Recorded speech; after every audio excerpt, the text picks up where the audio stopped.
Political crisis in India due to INDIA alliance. मतलब हमारे भारत में एक पॉलिटिकल क्राइसिस शुरू हो चुका है और इस क्राइसिस का शुरू होने का कारण INDIA अलायंस का है।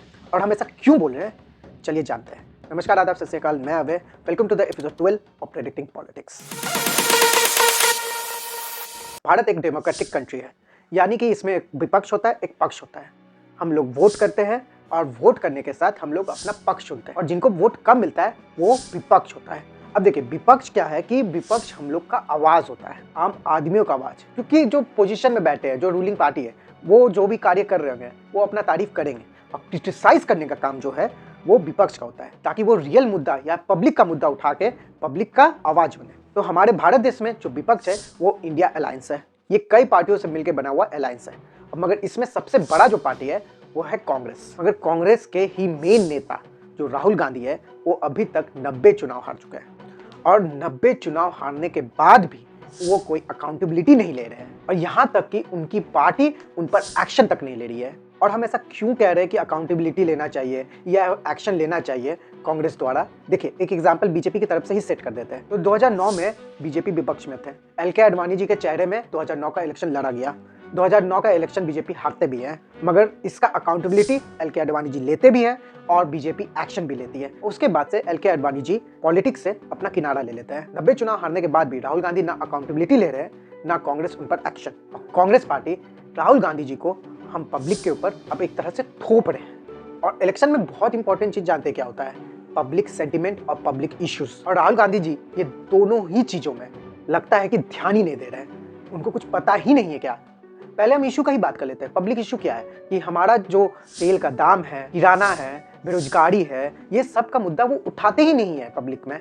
और सेंटीमेंट ये है कि जब आप एग्जाम्पल में ही देख लीजिए कि अभी BPSC प्रोटेस्ट हुआ था, वो यहाँ आए, वो यूट्यूब पे वीडियो बनाए, वो यूट्यूब पे वीडियो डाले, मगर वो एक सांसद है, उनको ये मुद्दा संसद में भी उठाना था, मगर वो ये मुद्दा नहीं उठाते हैं। इसको लेके उनको बिहार में विद्यार्थियों का साथ भी देना चाहिए था, क्योंकि अब चुनाव आने वाला बिहार का, मगर वो भी नहीं करते हैं। मतलब राहुल गांधी पब्लिक इशू और पब्लिक सेंटीमेंट से जैसे लग रहा है कि कोसों दूर चले गए हैं, और कब वापस आएंगे नहीं पता।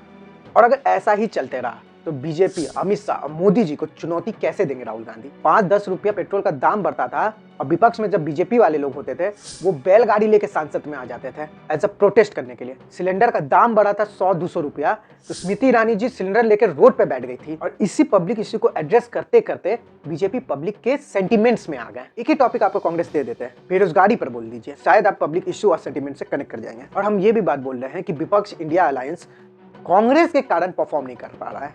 एक तो कांग्रेस का पब्लिक सपोर्ट काफी कमजोर हो चुका है, वो आपको वोट परसेंटेज में दिख भी जाएगा। और दूसरा बात यह है कि वो अपने ही अलायंस के पार्टियों के वोट काट रहे हैं। अब एग्जाम्पल में तो दिल्ली ही है, वो हर एक न्यूज चैनल चला चुका है, और अगर आपको स्टैट्स देखना है तो यहाँ पर आपको स्टैट दिखा देंगे, आप देख लीजिएगा और समझ भी लीजिएगा। और अगर उनको गठबंधन में भी रखेंगे, वो अपने कैपेबिलिटी से ज्यादा सीट मांगते हैं, और उन सीटों को मिलने के बाद जब वो इलेक्शन लड़ते हैं वहां से वो हार भी जाते हैं, और इसी तरह से वो गठबंधन को भी डैमेज पहुंचा देते हैं। और अगर इसका एग्जाम्पल आपको लेना है तो बिहार और महाराष्ट्र का इलेक्शन ले लीजिए।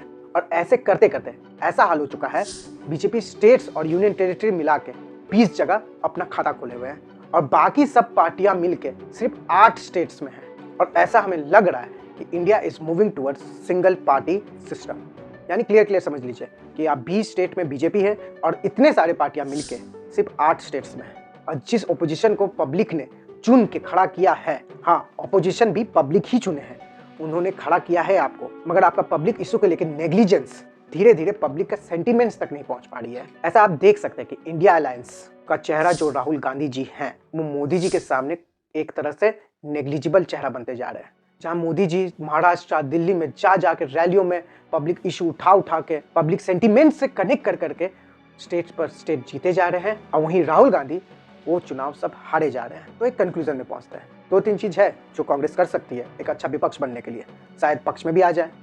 पहला चीज है, Rahul Gandhi should take accountability. आप अकाउंटेबिलिटी लीजिए, पब्लिक को दिखेगा कि आप अकाउंटेबिलिटी ले रहे हैं, तो पब्लिक भी आपसे कनेक्ट कर पाएगी कि अच्छा चलो, ये नेता अकाउंटेबिलिटी ले रहा है हार का, अकाउंटेबिलिटी ले रहा है जीत का। दूसरा, कांग्रेस और राहुल गांधी जी पब्लिक इशू पर ध्यान दीजिए। बहुत सारे पब्लिक इशू है, बेरोजगारी, इन्फ्लेशन, ऑयल प्राइसेस, डॉलर का दाम 86 तक पहुंच चुका है। और तीसरा और मोस्ट इंपॉर्टेंट चीज है एक्शन प्लान। कांग्रेस अपना एक्शन प्लान पर थोड़ा ध्यान दें, क्योंकि ऐसे ही सिमटते सिमटते आप सिमट ही ना जाए ऐसा ना हो। ऐसे में हमारा भारत सिंगल पार्टी सिस्टम की तरफ चल जाएगा। मतलब आप विपक्ष तो रहेंगे नहीं, पक्ष वाले एगो विपक्ष हमें दे देंगे, BJP OP, BJP opposition party. तो आपके ख्याल से क्या लग रहा है कि इंडिया एक पॉलिटिकल क्राइसिस की ओर बढ़ रहा है क्या? इस बात के लिए तो आपका भी राय जानना बहुत जरूरी है, तो कमेंट बॉक्स में बताइएगा। और आपको ये वीडियो पसंद आया तो डेफिनेटली लाइक कर दीजिएगा।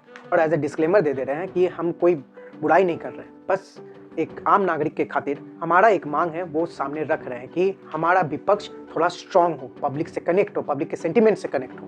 क्योंकि विपक्ष जितना जरूरी है डेमोक्रेसी के लिए वो हम जैसे आम आदमी लोग भी चाहते हैं। और डेफिनेटली शेयर कीजिएगा ताकि ये बात कांग्रेस के दरवाजे तक तो पहुंच जाए। और अगर आपको वीडियो अच्छा लगा तो सब्सक्राइब कर लीजिएगा। ऐसी पॉलिटिकल एनालिसिस के लिए प्रेडिक्टिंग पॉलिटिक्स पर ध्यान जरूर रखिएगा।